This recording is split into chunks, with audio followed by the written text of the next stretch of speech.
Today, I want to tell you a story about spring cleaning.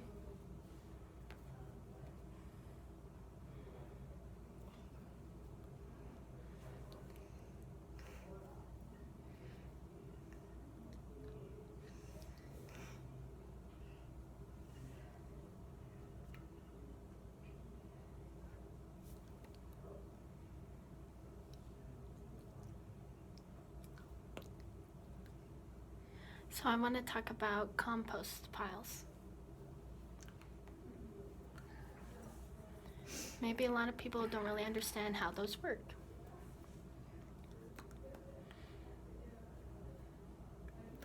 So, if you have different vegetables and fruits from your garden, you can put them with eggs or pills and put them into the pile. So you put them all together in the compost. If you mow your lawn, you can put those grass clippings along in there as well.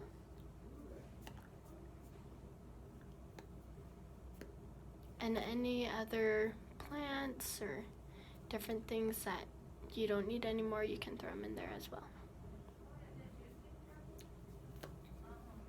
If you have coffee grounds that maybe you've already used and you finished, you can throw that in with the filter. If you have tea bags that you use that have already been used, you can throw those in as well.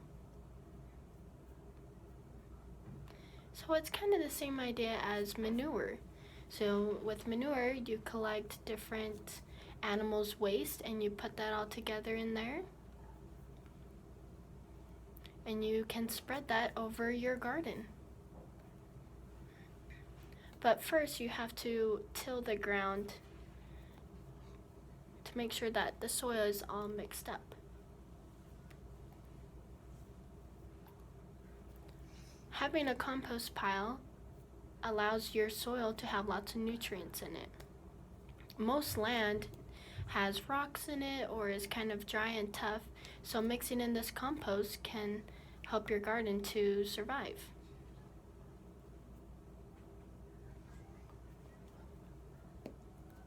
So some areas of land have sand and you can put that in as well. It helps the soil to be more loose.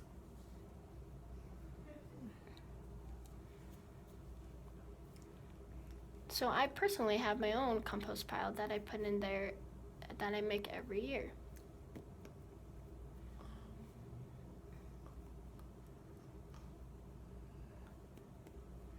So you can make pumpkins, but the pumpkins that you grow in there really are not too big. When you cut open the pumpkin, you can bake that,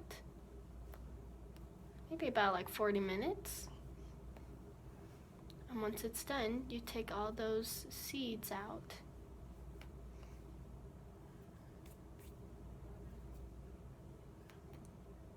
And you can take those seeds and you can freeze them.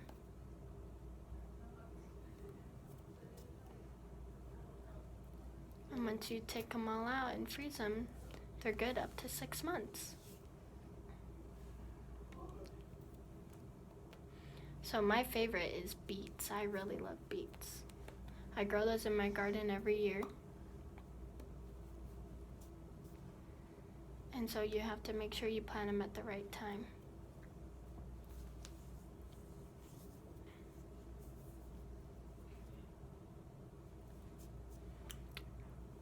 So there's onions as well,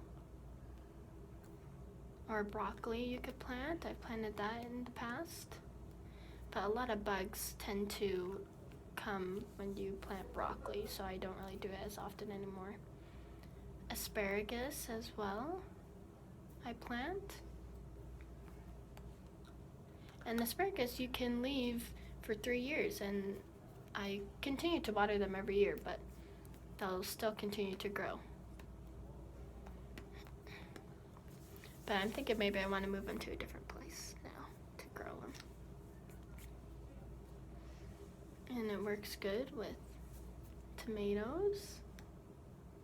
And at home I actually have my own grapevines that I use, and I will cut off the stems and bring them into my house and take off the grapes.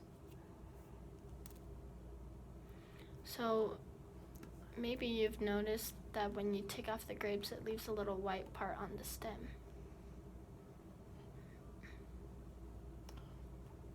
If you dip it in water and then put it in the soil, grapes will start to grow again. I did that last year actually, and they grew. And now I have grapes all over my yard, and I'm really excited about that. So altogether I probably have 40 different kinds of fruits and vegetables, and it's free food, you know? And I make grape juice with all the grapes I have. Just lots of different things. And I hope that you enjoy plants with your garden. If you have any questions, contact me.